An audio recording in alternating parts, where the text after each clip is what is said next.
Hello everybody and welcome to a very special stream here on the Focus Home Interactive Twitch channel. My name is Ben. I'm joined today by Roman. Hello everyone. And we're going to tell you about his wonderful video game made in concert with all the people over at Tinderlos Interactive, Battlefleet Gothic Armada 2. The second beta has just started. That lets you play the skirmish, lets you get access to all 12 factions, all 80 plus sub-factions, but it also has all the first sectors of the Imperial and Necron campaigns, which is 2 of our 3 grand campaigns that are in the full game. We're going to show you some of that Imperial stuff today. Roman, are you excited?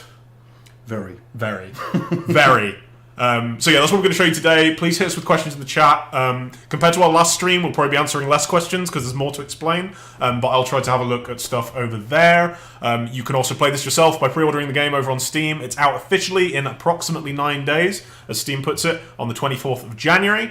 And when it comes out, there's going to be 3 full grand campaigns, multiplayer ranked, the ship viewer, all the different kind of skirmish battles you can do. There's loads of cool stuff in there, as well as the stuff we're going to show you today. And you'll get immediate access to the beta, and you get 10% off, and you get an additional 15% off if you own the original Battlefleet Gothic Armada. And thank you very much to our long-time players for that. And I think that's just about everything. Thank you very much also to Need for Seat, who made these seats that we're sitting on. Thank you very much, guys. You can check them out down in the description below the Twitch channel if you would like to get one for yourself. I can confirm they're very comfortable and much more comfortable than what we had last time we did a stream. I must admit it's very comfortable. Yeah, it's very nice. Roman's like relaxed. Like last time Roman was like, very good. Now it's just everything's relaxed. Okay, let's head over into the game. There we go. So if we're looking over here, that means we're looking at the game, and if we're looking here, that means we're talking to you, and if I'm looking here, it means I'm reading the chat. So you'll get to know stuff then. Charles is joining us today. Say hello, Charles. Hey guys. Hopefully everybody heard him. He's one of our excellent QA guys over at our Focus production department. The best, the very best, like no one ever was. And he's going to be driving today, so any mistakes are his. And also, all the victory is also belong to him. So if you head over into new campaign, we'll show you, folks, what that looks like. Let's go, Charles. There we go. So you have the prologue. That was also in the first beta, so you guys will have played that already. Hopefully you enjoyed it. You will need to play it to unlock the campaigns, but thankfully we've already done that, so we can head over into the Imperial campaign, which is slightly to the right, and you see behind that the Necron campaign, and behind that there's a Tyranid campaign as well, Roman. Yes. Yes, there is. You can't play that. And you can see that there is many special mechanics. Oh, yes. In the Tyranid campaign. Yeah, that one's pretty different. I would say, so the Imperial campaign I would call like the base experience. I'd recommend you play that first. Yep. It has a tutorial and stuff. Mm-hmm. The Necron one is like a bit different from that. They kind of move around the map differently. They have very different ships. They can use the Dolmen Gate. Yeah, exactly. So they have more possibility yeah. regarding their move. The Tyranid campaign is basically completely different. Like the way you use worlds is completely different. You're just eating them. The way your units work is like totally different. Like you're much more kind of about getting in there and killing people. You know, lot of very cool stuff. Yeah, and there's a lot of cool stuff in that one. You can read a little bit about it over on PCGamer.com. I will drop a link to that in the chat right this very second. Ta-da! We let them take a little look, just a little glance at what was in there. And you can also play it for yourself on January 24th. So please look forward to that. We are going to go with the Imperial campaign. Tell us a little bit about the Imperial campaign while this opening cinematic plays. Well, during the Imperium campaign, you follow the comeback of Admiral Spire. And Mr. Admiral Spire has been lost in the warp for about 800 years. And when he come back, he have some, bad surprise. When you think it can be worse than Monday morning, Admiral Spire has the worst Monday of all time. Oh yes, just for sure, the very worst. Because you will discover that Cadia has fallen. Yeah. And Abaddon is in grasp his hand above all the sector, above all the Cadian gate. So he will have to do the job. Yeah. Do the job for the Emperor. Yeah, you thought your Mondays were bad. At least a world didn't get destroyed. Let's put it that way. Alright, let's go, Charles. Let's kick this off. You can see down at the bottom right, we have normal difficulty. And then there's 2 additional difficulties. Please play on normal the first time. Please, I'm begging you. That stuff gets really hard. You don't want to be playing on the higher difficulties to begin with. Alright, let's go. We have a cinematic. Yep. How much of this did you say there was? Oh, It's like an hour? There is about an hour length of really cool cinematics. And this is a point we were very attached for this game, because we know that players just love the cinematic of the first Battlefleet Gothic game. So we try to push the quality of the cinematics to the next step.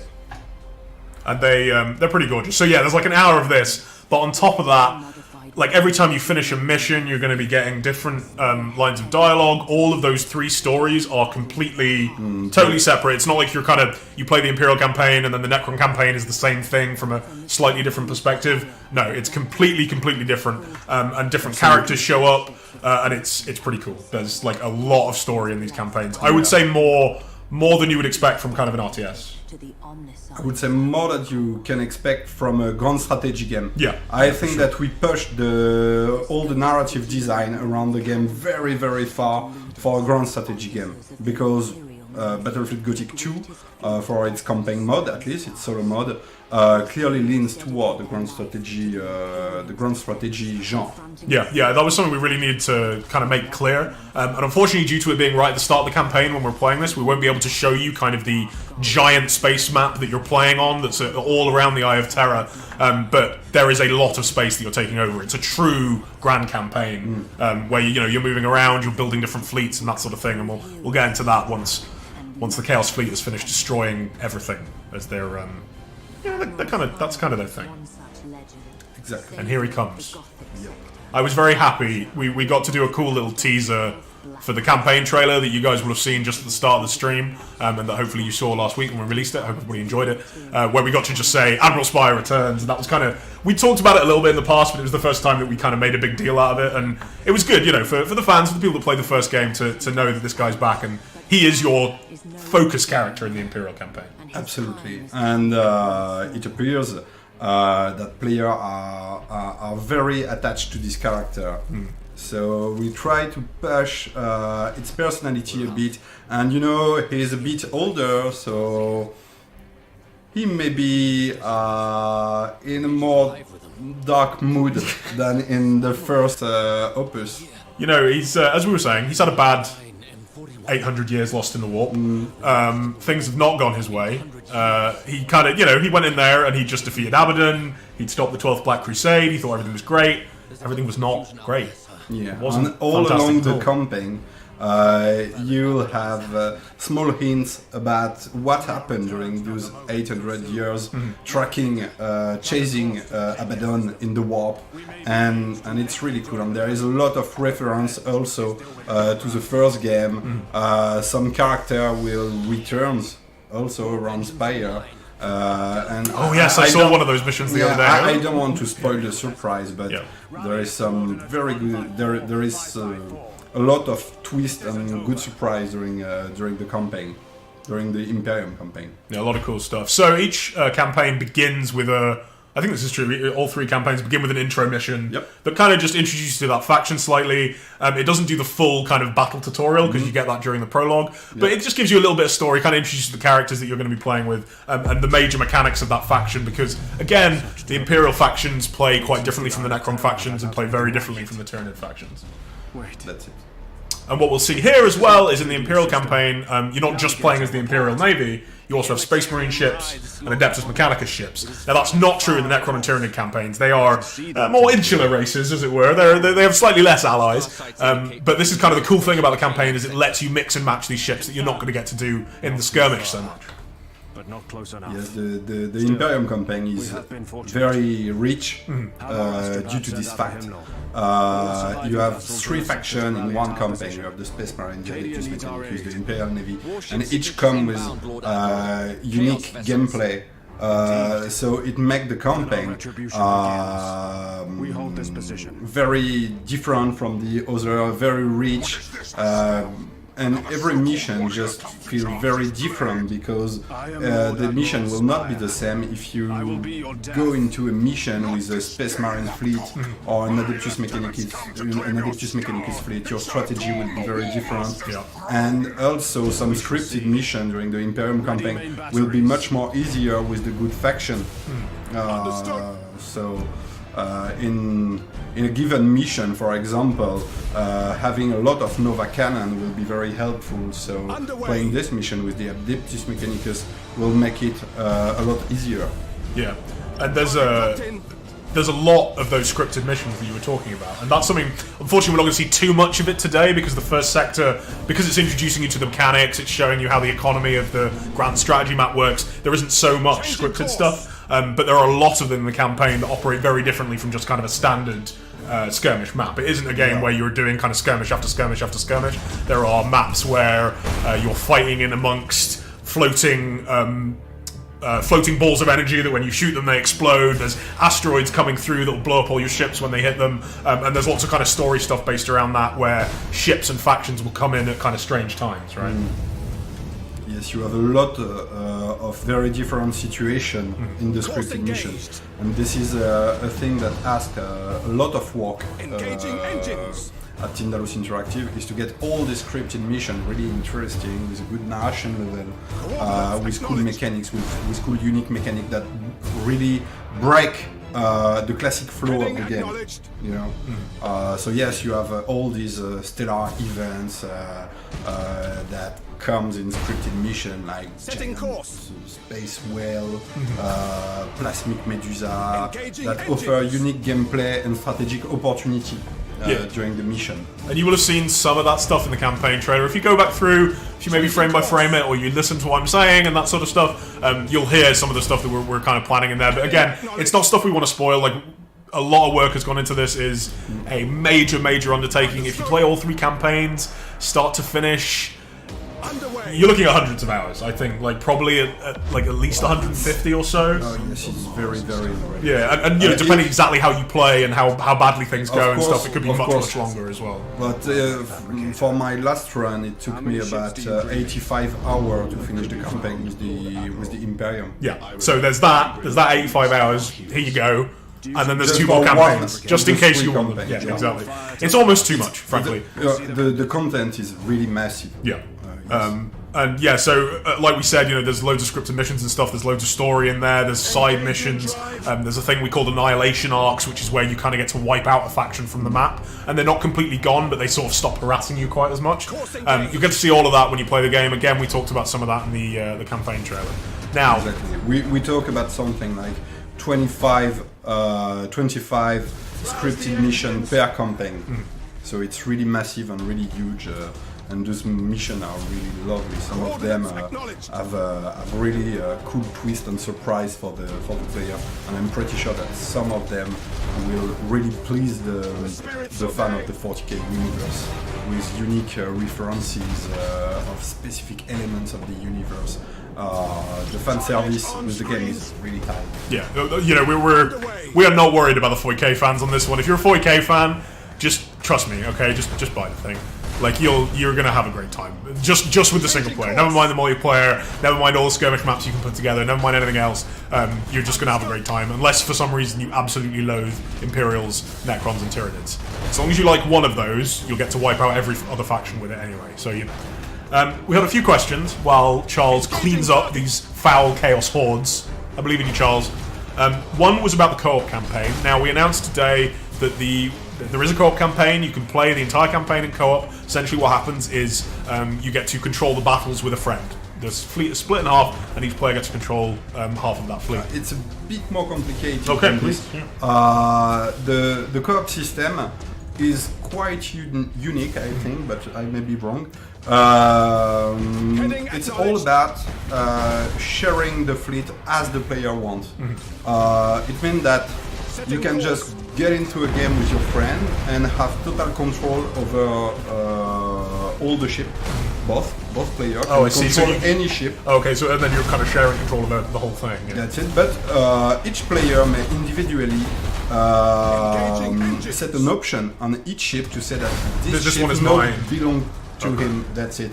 So during the start, during the deploy phase, you can just spread the fleet between each player. So you say, okay, you control the battleship, I control this ship, and this is very cool because if you're playing with someone that is not very used to strategy game, you can really help him by saying, okay, I give you one ship. I give you like one ship with loads of cool abilities. Exactly. You can do that. I will control all this other small stuff. Yeah. Get used to this ship, and then the next game you will have the control of 2 ships, and you can really, help your mates to understand the mechanic, understand the game quite smoothly with this mod. Yeah, they can start to learn. Now, the bad news is, this is a big game, as we just talked about with all those campaigns. There's a lot of complex stuff in there. When the game launches, the co-op system is going to be in what we're calling an early access state. It's completely playable. You can go from the start of any campaign to the end of any campaign, but we're expecting bugs. We're expecting some crashes, some parts where things don't work properly. It's an internet thing. There's going to be connectivity issues. We're hoping to get that stuff sorted out pretty quickly. Honestly, it's one of those things where we can't say, oh yeah, we'll have it done by February the 14th, because we just don't know exactly what stuff we're going to run into. We don't know what stuff we're going to run into when everyone's getting their hands on the beta over the next few days. We don't know what's then going to happen when people are playing the full campaigns themselves, when the Tyranid campaign is out there with you folks. And then we don't know exactly, like I said, how things are going to go with the co-op campaign. Please play it if you'd like to, but if you want a completely kind of bug-free experience, we're hoping that by around the middle of March at the latest, hopefully we'll have that in kind of the fully complete state, and you'll be able to do it with no bugs and no issues whatsoever. If you want to... It's important to know that Tindalos Interactive, a dedicated team, is working really hard right now to get everything in order as soon as possible. But once again, as you said, you can clearly play in co-op at the release, but the player may experience some issues. And we know that players really wait for this feature. This feature is really important in the game because it's just so cool to discover all the story and all the narrative with your friend. So we clearly know that this is something very important for the player. So we are doing our very best to get everything fixed as soon as possible. And we're trying to be as transparent about this as possible as well. We're talking about it now. There's an announcement on the Steam page. We gave it, full presence. We're going to make sure people know about it. There's also going to be a note in the game itself. When you click on co-op, it'll say, hey, there's features in beta, there's features in early access. Please let us know any bugs. It's really great if you help us test it. But if you want a completely, bug-free experience, you just want to play co-op and you want everything to be fine, again, hopefully around the middle of March or somewhere like that. And we'll keep you folks updated. Hopefully it'll be sooner. Hopefully, there won't be any additional delays to that, but we'll let you know as soon as we can. And yeah, we're super excited about that feature. We think it's really, really cool. We think people are really going to enjoy it. It's one of the reasons the game ended up coming out now instead of late last year, which was the original kind of development plan. We were like, look, we can get the campaigns in a better spot, and we can get co-op in there if we do this. Obviously, that did not entirely go to plan, as these things rarely do, but hopefully you folks enjoy it, and yeah, let us know if there's anything else with co-op that you're super excited about. Get him, Charles. He's getting there. The other question that I've seen, and we've talked about this a couple of times, Roman, is the request for DLC and additional campaigns and all that stuff. I know this question. You're familiar with this one? Very often. Yes. Every time. So, we're not ready to talk about that stuff yet. The game is not out yet. As I just explained, we don't know, how things are going to go when the game is in your hands. We don't know exactly how many updates and that sort of thing. Well done, Charles. Charles is giving us a thumb up. But we are extremely aware that people will want more campaigns, they'll want to play as more factions within those campaigns, and just know that we are cognizant of that, and we agree that would be cool. That would be amazing. I was meant to have a meeting about exactly this today, and it didn't happen. But so that should tell you everything you need to know. It'll happen tomorrow, I think. Yeah. This is something we are currently discussing. Yeah. And of course, we saw that so many players ask for more campaigns. And we know that Chaos player may be sad, Orcs player may be sad, Tau player may be sad. That's something to point out, actually. So there's the 12 factions. Exactly. 10 of those factions appear in the campaigns. And every faction have new content compared to Battlefleet Gothic 1. Oh, yes. I think it's also important to say this. New ships, new upgrades, new skills, etc., etc. They also, even though the campaigns are focused on Imperial Necron and Tyranid storylines, each faction within those storylines gets, you find out what's going on with the Eldar, what are they doing? You find out what the Orcs are doing, they're mostly killing things and warring around. But we have to be clear about the fact that adding new campaign is a huge amount of work. 85 hours, people. Campaign are so massive, and once again, the narration around the campaign is really important. You have to make new video, you have to make so many voice recording. It's a huge stuff. Adding a campaign is a huge stuff. But personally, I would love to see a campaign for every faction in Battlefleet Gothic. All of them. Yeah. So, kind of the end result of this is A, yes, we know you want it. B, we can't talk about it right now, and it will depend logically on how well the game does. So go out and buy it if you want to play it. There is 3 massive campaigns in there already that you can play. Hopefully one of those will tide you over until we have co-op completely working. Then the other 2 you can play in co-op. And maybe, hopefully, by the time you finished all of those, we'll be able to tell you about plans for DLC and that sort of thing. So stay with us. We believe in you. What, Roman, is this? This is the campaign map. This is the campaign map. And more specially, this is the Cadian sector of the campaign map. And just to put the finger on how detailed we try to transcript the universe of 40k, I think it could be interesting, Charles, if you can just click on any planet, thank you, in the sector. You can see that you have some system that have many different worlds. The fan will instantly notice that all the planet of the Cadian system are present, and you can see that for every world in the game you have a cool description of the world, and with each world is associated what we call I would say characteristic, special characteristic. For example, Belisar contains a hive world, which is very, very interesting for the Imperial, because the hive world can generate many resources and it will help your ship regenerate troops faster. But in the meantime, this world is very dangerous, it's very hard to live in such a world. So developing the world will take many more time than a normal world. And for each world you have a series of attributes that will affect the gameplay campaign, and that will force the player to take very smart and very good decision about which world to upgrade or not, because you can upgrade each world on 3 levels, and with each level you will unlock more bonuses from this world. If we mouse over Hive World again right here, Charles, as you can see, this says 10, 20, 40, so that is reference to that evolution level, as you call it. Exactly. But exactly, so spoilers, we're going to end up taking over this whole sector. You end up with a bunch of different worlds, a bunch of different points of interest within the systems that are within that, the systems that are within that sector. And it's up to you. Do you want to upgrade your hive worlds first, or do you want to upgrade your shipyards to get more ships? And what do you need right now, etc., etc.? And it's another thing that is important, is that every bonus can be connected.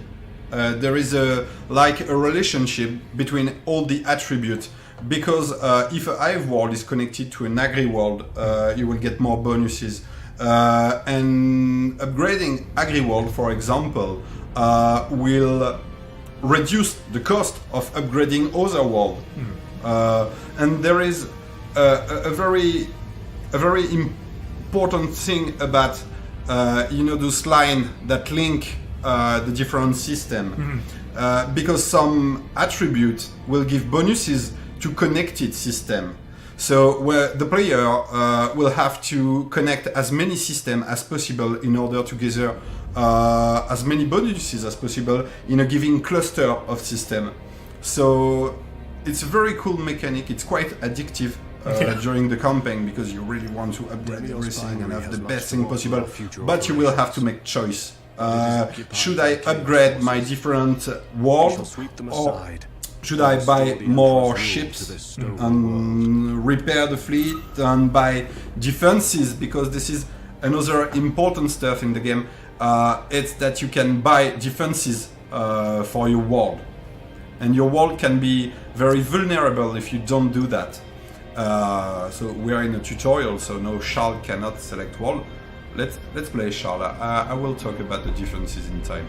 There will be many risks in the So yeah, it's I think kind of the at the center of Battlefleet Gothic, I think this was true in the first game as well, is it isn't complex to interact with those systems. You just click, all right, I want to upgrade this. Okay, I'm gonna upgrade this, and then I'll have enough resources. Like everything's clear to you. How many resources you have, how many you're getting next turn, what you're spending on what. But what you need to think about is, okay, so if I upgrade my agri world first, that'll make everything else cheaper, but I won't be getting as many resources. But it means that I'll be able to, okay, I upgrade this, I can then afford one more ship, and I can do 2 things this turn. That's cool, etc. Upgrading world attribute is not all about economy. Mm-hmm. Yeah, there's other stuff in there. Most of the time, yes, it could be about developing the economy of the game. But in many cases, there are very rare attributes on specific world that will give you a very specific bonuses. For example, you have this Prometheum vein that you can upgrade that will increase the speed of your fighters and bombers. So when you have all the give you extra hit points or increase some damage of certain weapons. For example, so you will really have to study the strategic map very deeply in order to check the bonuses that you absolutely want for your fleet, seize it, then upgrade it to benefit from their bonus.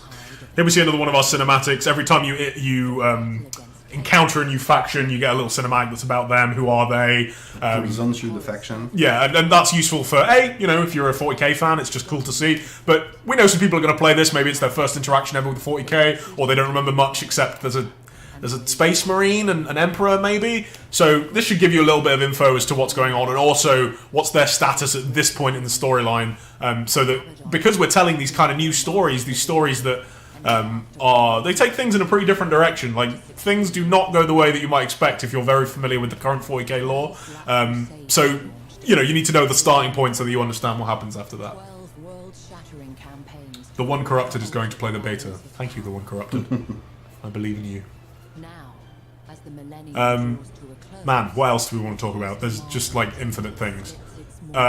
So we saw the battle when you are in a fleet and there are enemy ships there. You go, okay, I want to play a battle.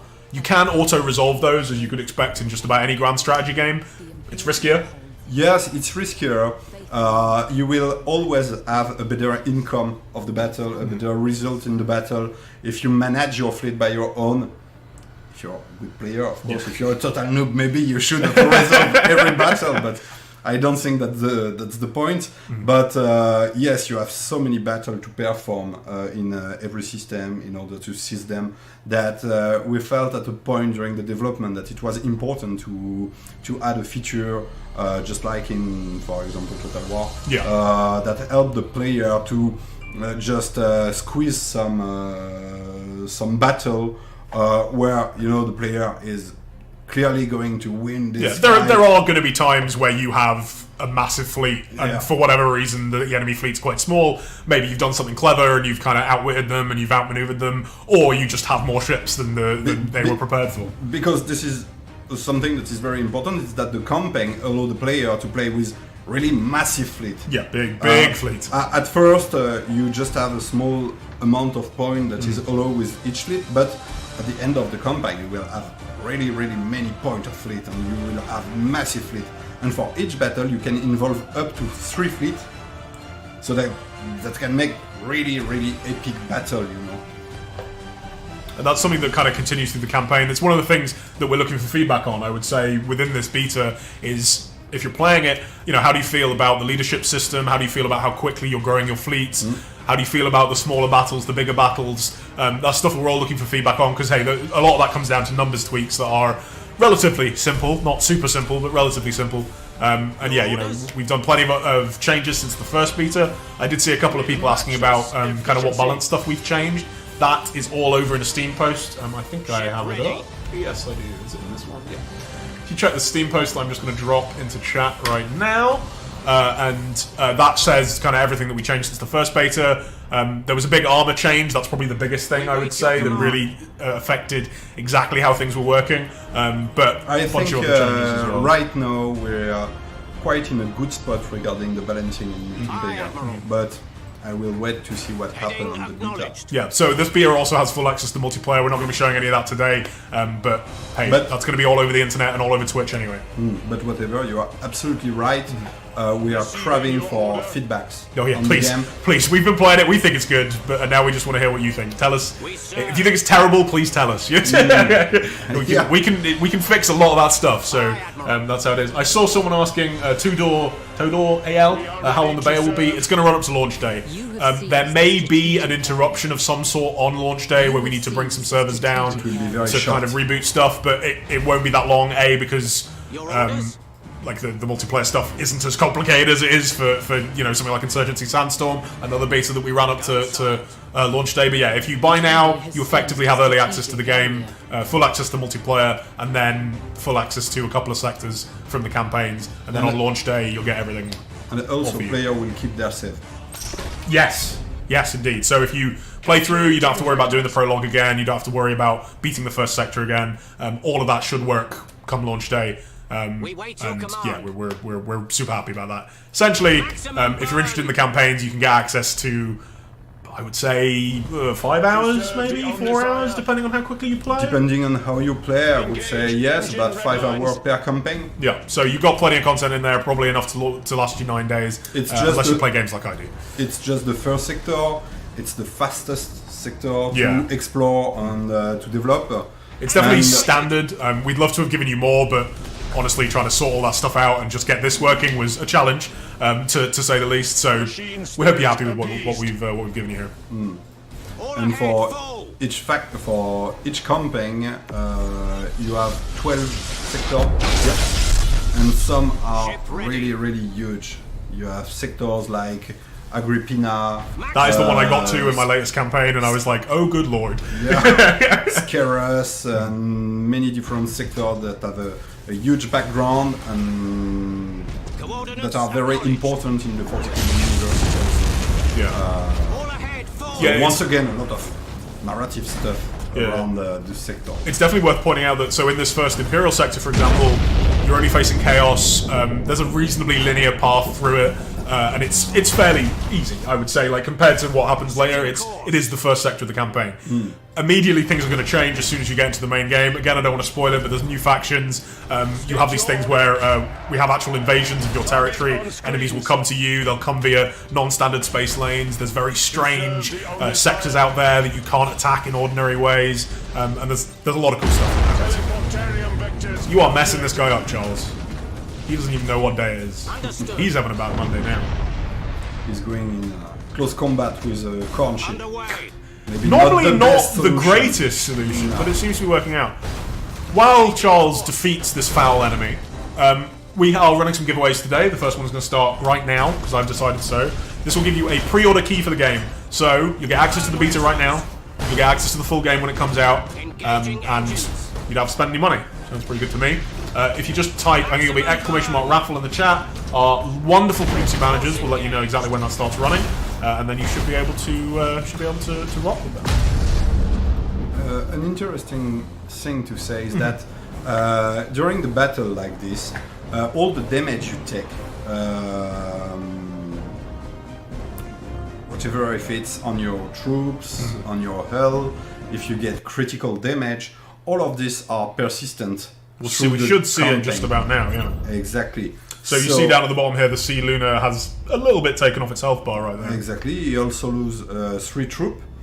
And the player will have to maybe move his fleet smartly on the camping map in order to repair the ship faster. For example, if you station your ship on a shipyard, the ship will tend to repair faster. Also, if you get your ship on a hive wall, you will get more troops. So I hadn't seen that before. Post-battle thing. Oh, that was so cool. Sorry, go on. No, so there is a lot of persistence in the game. And that's another thing where the different systems are going to give you different bonuses. Somewhere will replenish your troops a bit faster. Hive Worlds, for example, they got a lot of people on them. Somewhere might repair faster, and you can also always spend resources to instantly repair. I think you have to be on a shipyard to do that. Is that correct? You have to be no, you don't have to be on a shipyard, but you have to be in the easiest mod. Oh, okay. Ah, there you go. But it's not yet in the beta. In the beta, you can do it in whatever on mod you want. Right. But in the final version of the game, you will not be able to perform a fast repair in a normal and difficult mode. So yeah, it isn't like a super on the kind of basic mode. It isn't a super relevant mechanic all the time because you generally will have enough resources to do what you want to do. But it will depend on some situation.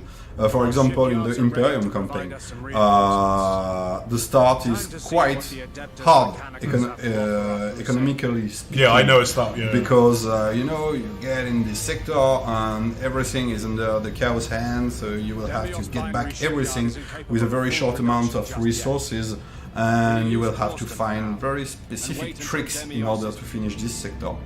But I'm pretty sure that player will find them easily. Alright, so this is how you add fleets to your ship. Now I think this is probably the most complex system that we have, I would say. Do you want to just run us through this whole interface? Of course. I talked about a connected system earlier. And this system may seem complicated at first, but once you get how it works, it's very pleasant to use. Because at the opposite of most of the grand strategy game where your armies are locked when you want to add troops in your army, this system allows you to allow a lot of freedom regarding troop acquisition. And how it works. First of all, you have to select a shipyard, and you are connected with all the shipyard in connected system. If I station in a system with my fleet and there is a shipyard in the system next by, I will be able to use the shipyard without having to move my fleet on the shipyard. It's a much friendlier way of doing it than I think most grand strategy games go for. Exactly. And as you may see, you have all the different tonnage in the game of the ship. And each this is shipyard, just the Imperial vessels as well, just the Space Imperial. Marine and AdMech as well. Yeah. Exactly, it's just for one of the three factions of the Imperium campaign. And each shipyard generates construction points every turn. And for example, you can see that in Demios Binary, you have one construction point that allow you to build an escort ship, but not a light cruiser. Yeah. But Demios Binary is not accessible in this case because Demios Binary is under Imperium control, but is not connected to the position of the fleet of the player. Yeah, I see. So yeah, it's a system that there's a lot of different things in it. So you need to consider how much leadership does your fleet have, because you can only have a certain number of ships in each fleet. Again, that's something that we're looking for feedback on, especially. How many resources do you have? How many of the shipyard points do you have? Where is your fleet in comparison to your shipyards to make sure that the ships can get there? And then finally, okay, do you want to upgrade? Which fleet do you want? Which ship do you want in that fleet? Are you focusing on torpedoes? Are you focusing on boarding? Are you focusing on just straight guns? What kind of distance do you want to be doing your battles at? And so on and so forth. And I think those systems are slightly different for the other factions as well in the different campaigns, just because of how their meta game works. You have some variation. Yeah. You have some variation. And again, all of that stuff is stuff that is affected by the different attributes. The different attributes that you have within a system. For example, Deimos Binary right now, even if we had access to the largest ships possible, which we don't because Admiral Spire just doesn't have enough leadership to run them, we wouldn't be able to recruit any yet because the shipyard there simply isn't big enough to make ships that are at the end planet-sized. of the game, and if you upgrade your shipyard, you will get massive shipyard that generate a lot of construction point every turn and can accumulate a lot of construction point that allow you to build the biggest ship in the game. Yeah. But at the very beginning of the campaign, you will only be able to build escort ship and light cruiser. Yeah. Please wait before in turn, Charles, this is another important feature in the game. Defenses. The defenses, and this is a very cool feature. This is a feature that is shared by the Necrons and the Imperium, but the Tyrannid work totally different. They're just different in every way, pretty much. But on every system, you are able to deploy defenses at the cost of resources, and all those upgrades have an impact directly on the gameplay of the battle you will perform on the system. And this is really cool because when you build a space station is really something powerful. And when you manage to build a space station and your system is attacked by the enemy and you have all these defenses during the battle, you can really just bring a small fleet and rely on the defenses you deploy to face the enemy. And it's another kind of complex thing with the economy, and that's something that we want it to be easy to understand, but you to have a lot of options. Do you want to build minefields and turrets in all your systems? Do you just want them in a key system? How close are your fleets? Can you get your fleets back if you realize you're going to come under attack? And when you're attacking as well, now the enemies can build this stuff. They can have defense platforms, they can have minefields. Absolutely. You can use your control to get around those minefields when you're actually in the battle, but obviously they can try and stop you or position their ships in such a way to reinforce their minefields and reinforce the defense turrets. So it all kind of comes together, and you saw during the battles that they use the same as the skirmish system, where you can capture points and you can also destroy the enemy fleet. Now, in these early engagements, it's faster and honestly slightly easier to just destroy the enemy fleet. That's going to be what you want to do. There's usually only a couple of ships on each side. But later on, having defense platforms that are positioned on capture points so you don't have to worry about them, that's going to be a big advantage. Again, these are things that change dynamically through the campaign, and that kind of change their role as things go on and fleets get bigger and what you're facing changes and that sort of thing. And you see here, incidentally, can we select Cadia yet? I don't know if we've transitioned through the campaign the tutorial enough, but Cadia is huge and has loads of different areas of interest and loads of different things to upgrade. I think there's 7 or 8 of them in there. I would say that you can spend at least half an hour just reading the lore of every planet and understand why we put those specific attributes on each planet, and it's really cool. You want to talk about that 85 hours Roman was saying? You can probably add another 15 if you're reading every single bit of lore that we put in there, and you're looking at all the different ships and reading about those. Okay, I think you can end turn, Charles. So here you also see how the enemy will reinforce their own fleets. I think, and you see there, they were in fact building a minefield and they're moving some of their fleets around. And this is all stuff that's going to happen all the time. Like I said, there are systems you attack, there are systems that you go into. Systems, sectors. Maybe we should make a break and talk about the specific behavior of the AI on the campaign map. Sure. It's quite important. To be honest and fair, it's not a true AI. It works more like in a board game. Okay. I would say. And you're not a fan of board games, are you, man? I never would have guessed from every game you've designed. My life is about board game and tabletop, and I also love card games. But Charles, please, can you just click in any empty space? Or you cannot because you're in the tutorial. Continue the tutorial, Charles. Yes, just upgrade the Muse binary. Receiving Right. communication from Thank the you, Vox Charles. relay. So the old man's still He's very alive. good, everybody. He's fantastic. I trust you stand ready for always. Good.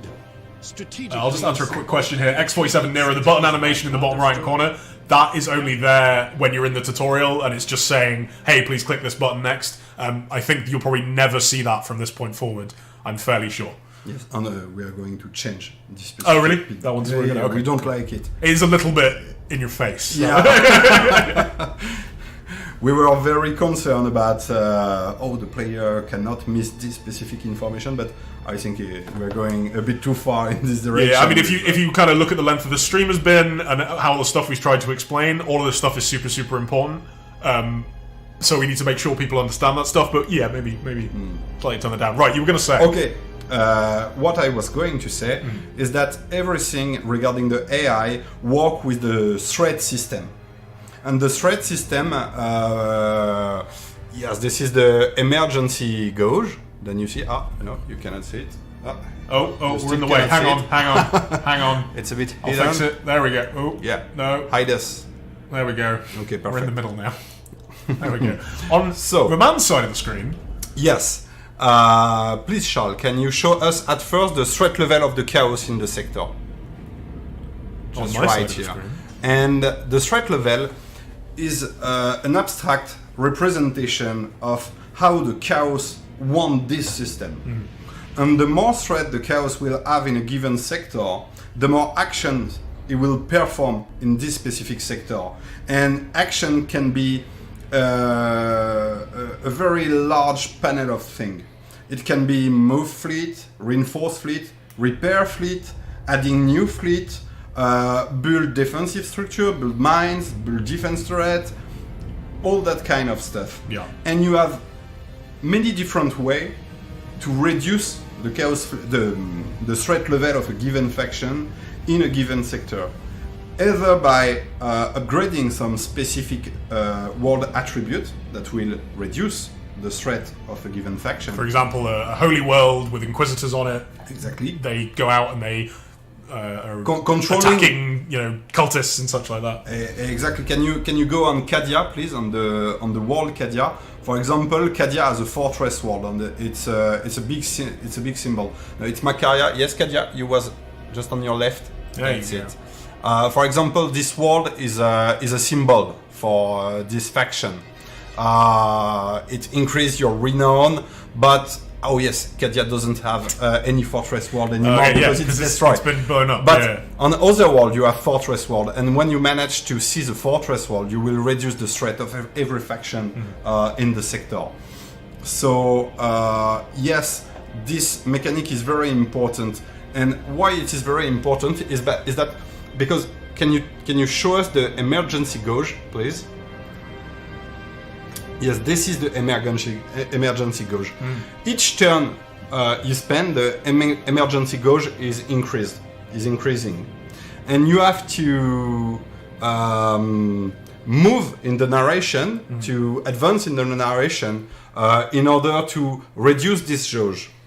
And at each step of this gauge, you will raise the threat level of every faction in every sector by 1.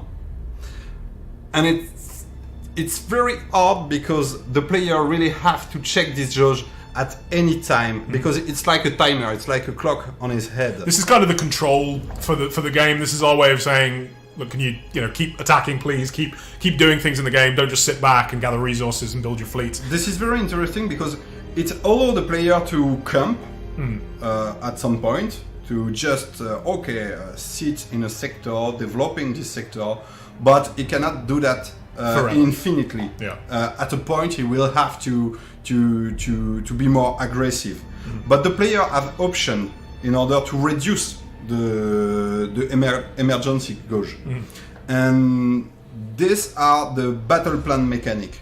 During the mission, on some admiral enemy ship, you will be able to retrieve battle plan from that enemy ship. All enemy ships don't have battle plan, but in some times you will see that an enemy ship have a battle plan. So you will have to perform a boarding action on this ship, keep the battle plan on your own because the enemy will be able to take back the battle plan If they attack you, if right? they attack you.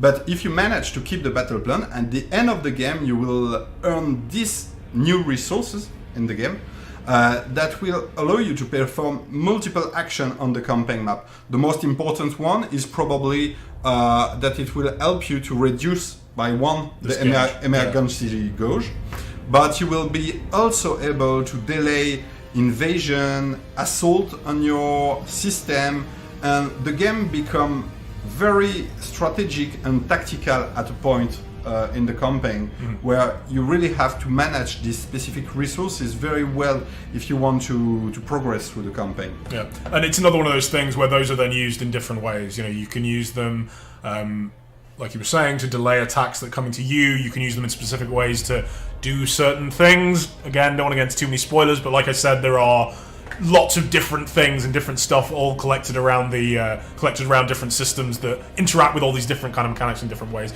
And it's lots of fun little tools basically that we give you and we say, hey, what do you want to do with these? How do you want to use these? How do you want to collect these? How do you want to exploit these? So what I think we should do... The player is really free to approach the game as he wants.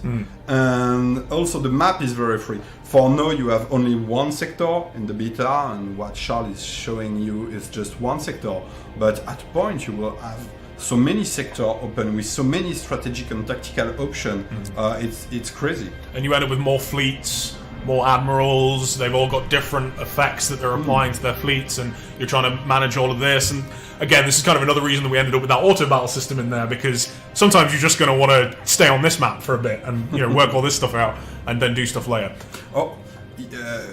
The next point we should talk about, because I know that many players ask for personalization and customization on ship. So in the game is now a grand strategy game, and you control several different fleets, and you can set all the ships you want in this fleet.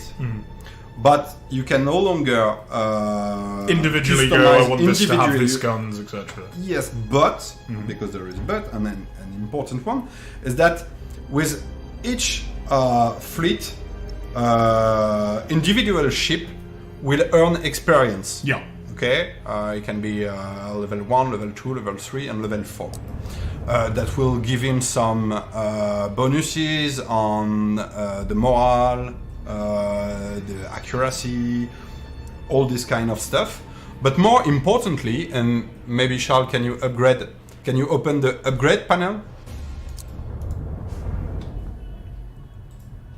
More importantly, oh yes, there is still a bug about this. If you get in the upgrade panel, still in beta, everybody. Still in beta. Don't even look. Don't look at it. There we go. That's okay. Everything is fine. Well, you can see that this is the technological tree of the game. And it's quite interesting because you can spend upgrade point, which is another resources that you will gather in the game. We love resources. Yeah. We adore so resources. many. They're the best. And with each upgrade point, you can upgrade a specific upgrade. And this specific upgrade will apply to a certain category of ship. For example, you can see that the first line of upgrade only apply to level 1 ship. The second line apply to level 2 and level 1 ship, and the third line apply to level 1, 2, and 3 ship. Yeah. And the more you go down, the more powerful are the upgrade. But some upgrades are so powerful that they are locked, and you must, before that, capture specific world that can be hidden on the campaign map in order to unlock the possibility of buying those upgrades. The idea here basically is we want everything to be connected. Like you aren't just right. Okay, I have my fleets and I have my planets, and I build fleets with planets, sort of, but not really. Like they're not really connected. We don't want that to be the case. Everything, the XP that you're getting from battles is going into being invested in upgrades for your fleets, but those upgrades only work if you have enough shipyards to create the correct type of vessels, and those upgrades also only work if you're doing enough battles with those ships. We want you to get attached to those ships and be like, oh no, I can't let my level 4 like Oberon die. That's like my entire fleet exactly. right now, Exactly. And yes, the player is really pushed toward keeping his ship alive. This is very important, because if you lose the ship, it's permanent, and you will lose all the experience you gather with this ship. Yeah, absolutely. Meaning that the new ship you will buy, if you want to replace it, will not have access to the level 2 and level 3 upgrade. I think that's everything. We've done upgrades, we've done the urgency gauge, we've done XP, leveling up, we've done battle plans, resources. What I would suggest... I think we make 10% of the game mechanic. Oh yeah, sorry, there's also the 2 other campaigns. The 2 other campaigns. The 2 other campaigns that have all their own mechanics and such forth. What I would suggest is, Charles, if you just want to play, we'll just let you go free, do everything you can. We're going to do 10-15 minutes of Q&A, because I know we haven't answered very many questions, and I would like to get to some, because I have seen a few pop up, but I haven't had time. So hit with your questions in the chat. We're also going to do another giveaway. And combining those 2 ideas is probably a very bad idea, but we're going to do it anyway. So we're going to do another giveaway for pre-order key for the game. Just in case you're just joining us, you're kind of coming in at the end of the stream, but never mind. My name is Ben, this is Roman. He is the game director of Battlefleet Gothic Armada 2, which is this video game that you're seeing right here, which is out on January 24th, and you can also buy it on Steam right now with a 10% discount or a 25% discount if you're a Battlefleet Gothic Armada 1 owner. And you get access to the second pre-order beta that's running right now and will run up till launch. Gives you access to the first sector of the Imperial and Necron campaigns, as well as all the skirmish stuff and all the multiplayer stuff that we had last time. If you want to see more of that, other people are streaming it on Twitch, of course. And also we did a whole stream that was all just about battles and such. A few little bit to go. Can you name individual ships and the fleets they are in? I'm pretty sure you can.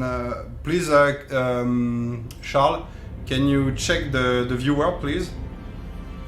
The viewer of the ship. Click on the ship. Yep. No, just right here. So right here you can see that you can rename this specific ship.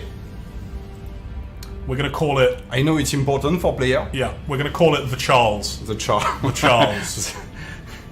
The magnificent Charles. Yes, really. Yeah. There we go. Our new lunar cruiser, the Charles. Yep. And regarding fleet specifically, I know that this is a feature we want to add, but maybe it will not be there at launch. Okay, it's something we're trying to do.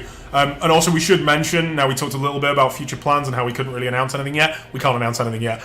But there is a lot of talk going on right now about exactly what we're going to patch, how we're going to patch it, what support we want to do. Obviously, there'll be bug fixing and balancing and all that other stuff, as you would expect. But we'd also like to, if there's certain features that we didn't manage to get in there, that's stuff we'd really like to get working as well. And let us know, like, what do you want? What small features do you really need? What stuff is really important to you that isn't in there? Let us know, and we'll do what we can. Some stuff will take longer than others. If it's massive systems or some such, then that might be a little harder. But if it's stuff like renaming and something, or being able to look at something in a different way, or mouse over something and get more information, then hopefully that's the kind of thing that maybe we can do it for launch. Certainly we can do it sometime after launch. All right, let's see what other questions we've got. Will you buff Space Marines? We did buff Space Marines. Space Marine are quite nasty right now. Yes, they're good. To be honest, there was a nasty issue on the last beta regarding the armor calculation. This is one of the things we changed. Yeah, one of the things we changed and we fixed. And okay, just try it. Give it a shot. Right, let us know what you think. Give it a shot. Yes. They are stronger than they were in Beta 1. We also, I think, maybe some of their abilities got one of the as strongest faction in the game. Okay, there you go. But the beta will say. Obscure Light, do you have plans for implementing a replay/spectator mode? I don't want to spend time during a match taking a look at the ships and/or destruction while this stuff is happening in the battle. I know this has been a highly requested option already. It's something that we'd love to do. It is vastly more complicated than I believed. Until I started working here. Incredibly complicated. So hard in a way that I cannot quite fathom. But it is like, we know you want it sort of similar to the campaigns, additional campaigns and DLC and that sort of thing. We know you want it. We would also like to provide it.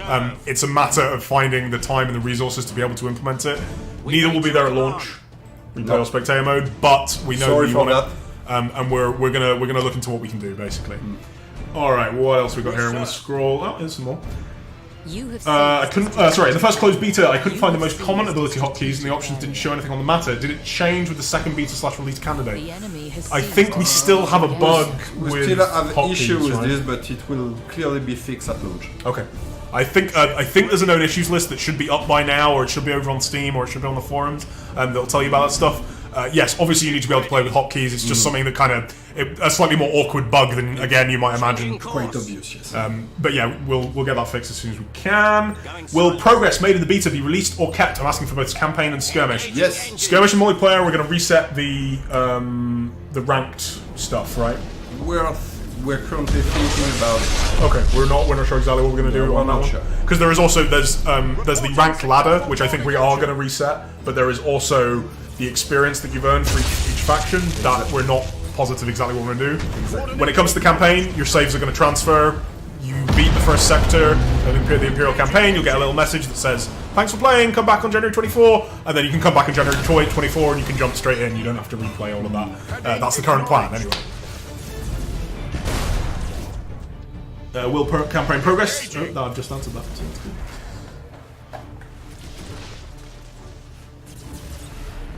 I think we will do one final giveaway before the end of the stream. And hit me with any further questions that you have. And miss any.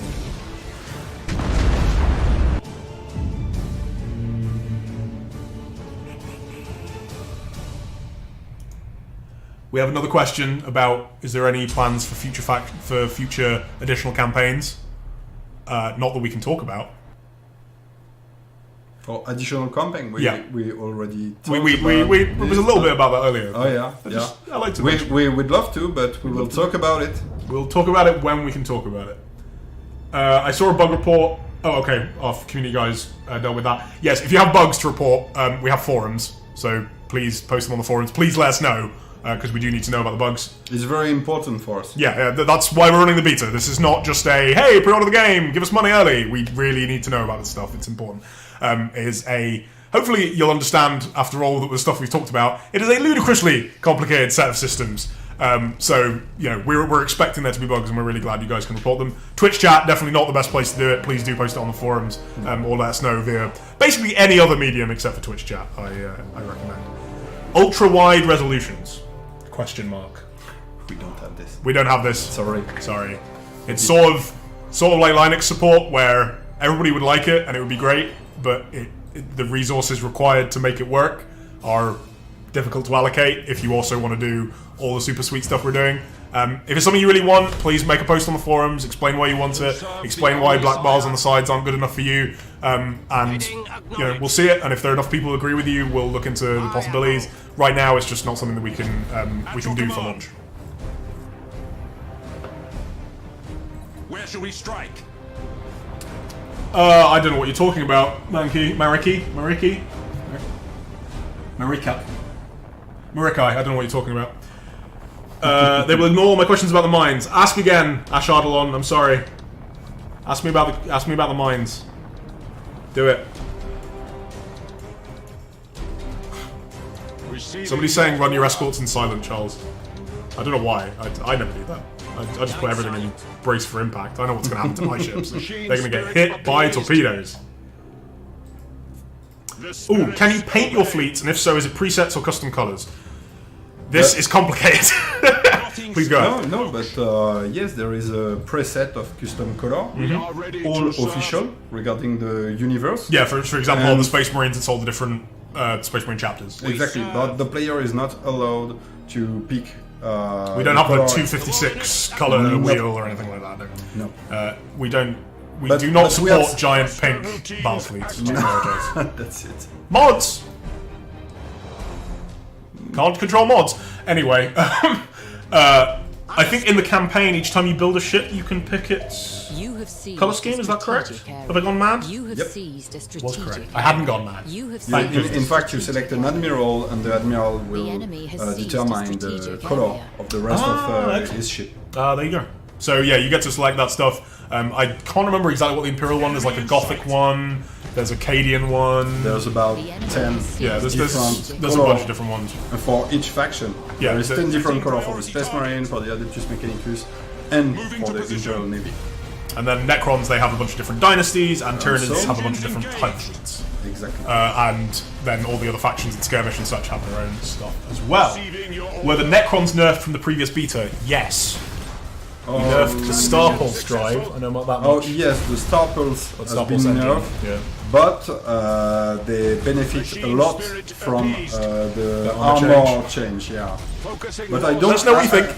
To be honest, I don't think that the Necron was especially powerful on the last beta. No. No. I enjoyed playing with them. I enjoyed messing with them. This is not what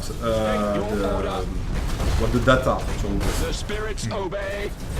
How will mines help if they delay arrival time and don't let you interact with them? Time until invasion is irrelevant compared to time between invasions. Now, because we didn't get to show you an invasion, that might be why you're slightly confused here, but two things. One, the mines also appear on the battlefield, so the enemy will run into them and their ships will take damage if they do that. We changed this. Oh, did you? Yeah. I'm lying. It's not true anymore. It's not true anymore. No. The mines in a campaign will delay the invasion you will receive, and when the AI deploy mines, it will force you to fight this AI with only 2 fleets instead of 3. Okay, so that's why it's relevant for you. Now, as far as the invasion thing goes, you get an alert when an invasion is coming towards you, and it says, hey, you've got 3 turns until this invasion arrives. Exactly. Adding a turn to that is super relevant. Like, that is a big deal.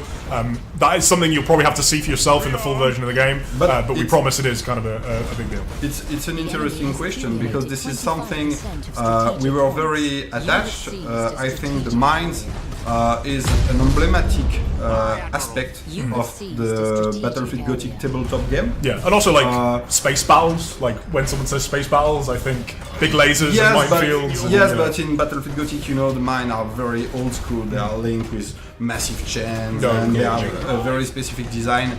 And to be honest, we kind of struggle to find a good design for the mine during the battle sequence. Yeah. And we prefer to just remove the mine definitively from the game. They were kind of easy to get around from the battle. Yeah. Yes, it was very hard because should there be stealth or should we allow the player to deploy the mine?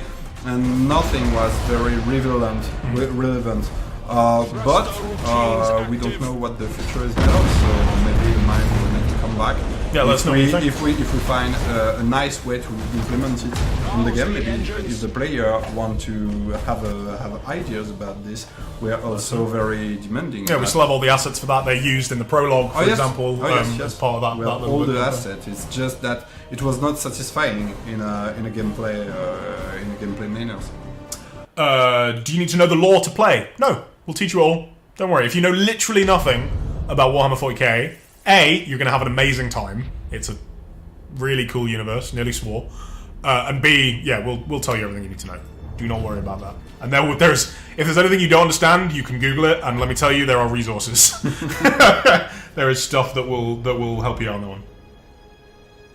The ship viewer needs some optimization and bug fixing. That is a completely new feature for this beta. Any bugs with it, please do let us know. We saw one earlier. But yeah, please let us know. We think that's super cool. Like, it looks really nice. It's a really nice way to look at your ships. But it's important to say that it's a true beta. So we for need sure. feedbacks, and we will fix as many things as possible until the release. Yeah, we're confident that we're going to have a pretty good release. No game survives contact with the players, as Sun Tzu once said. But we think we're going to have a pretty good release. These 9 days are going to make it even better, and we're super glad to get it to you guys.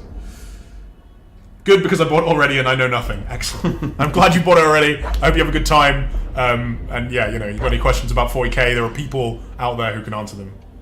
Sounds like crunch time pizzas for the office. Have you got pizzas at the office? No. Okay. We're in France. Oh, we're in France. Yeah, we don't do pizza. We don't do... Frog's legs at the office. No, we only eat... baguettes at the office?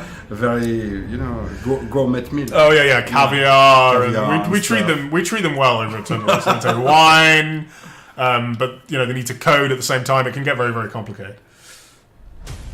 I don't think it was Sun Tzu. I definitely wasn't Sun Tzu. I'll tell you guys that much. Okay, I think. Workshop support and mod support. Where are we at with those? Mod support? We don't have mod support. Not official official mod support, but we're quite open if the player want to change things. Yeah, so in the game. It's built on Unreal Engine 4. Yep. Which is a fairly common engine. It's not the easiest one in the entire world to use, but people, mods are being made for Unreal Engine. They can do things. Yeah, again, it's something we'd love to support officially, and hey, maybe we'll have time to kind of get that sort of stuff working down the line in the future, depending on exactly what people want. But we encourage it and support it. It's just not something that we can dedicate resources to on our end to create modding tools and official kind of things. But hey, please, you want to do stuff to our games, as long as it doesn't break any laws or EULAs, we're all for it. Ready. No pizza, you monsters. Yeah, Of course, we eat pizza. It was a joke. Listen, I eat enough pizza for the entire of Tindalos on my own. Will there be a beta wipe for the campaign? No, there won't. You can transfer your save, and it's gonna be excellent. Yep. All right, sweet. Okay, I think we're just about done. Did you have a nice time, Charles? He's giving me the thumbs up, everybody. Charles is sadly mute. Roman, is there anything else you want to say about the game? Like, I mean, there's so much more stuff.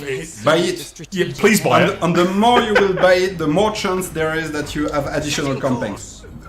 Honesty here on the Focus Home Interactive stream, and you know what, that is just the way it is. Look, if you want there to be more campaigns, or you want there to be more support, or you want mod support, or you want new features, or you want ultra-wide settings for your ultra-wide monitor, A, tell us, B, buy the game. We realise that sometimes there are features that you want that you're not going to buy a game unless it has. We think we have that stuff. We've got hundreds of hours of campaign. We have a really well integrated skirmish mode. We've got every faction you could want. We're never going to be charging you for factions that were in the tabletop because they're all in there already. We think it's a really great product. If you buy it, we can promise there will be additional support so long as we, like, you guys want to make it. I want to work on it. I want to sell it to you. I want to do more voiceover for trailers explaining why the Chaos campaign is fantastic, for example, just as a thing off the top of my head. So yeah, tell your friends. Buy 2 and give them 1. I really don't mind how you buy it, just as long as you do. Thanks very much for joining us, everybody. I think there's another raffle running right at the end here. Congratulations to all the winners of that. As far as streams go, we'll probably be back for a launch day stream, I think. Why not? Maybe show off some gribbly Tyranids, some monsters of the warp. Could be nice. Enemy sighted. I think we'll also have additional streams coming out kind of later this year. We have a bunch of games from Focus Home coming out this year, including Plague Tale Innocence. Personally very excited for that one myself. We also have The Surge 2. I'm sure all of this stuff and much more will show up on this channel over the next weeks and months. Thank you very much for joining us. Thank you, Roman, for joining us. Thank you very much. I'm going to play you guys out with a campaign trailer so you can see everything you've just seen in sexier detail with more stuff. You can get a little glimpse at the massive Grand Campaign map that covers the entire Eye of Terror and hear even more of my voice. Thank you very much, everybody. Please do check out the PC Gamer article if you want to know more about the Tyranid campaign. That's the only place you can find out about it. And we'll see you next time.